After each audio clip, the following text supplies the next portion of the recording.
भज मने नारायण नारायण हरि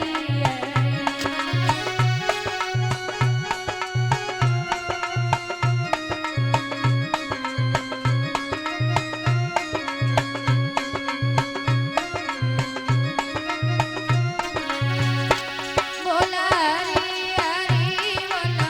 हरि हरि हो बोला हरि हरि बोला हरि हरि श्रीमन नारायण नारायण हरि हरि भजमन नारायण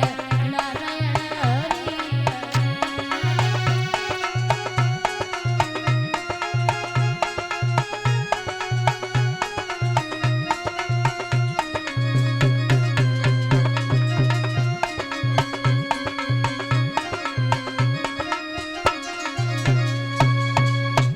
नारायण नारायण करते हुए देव ऋषि नारद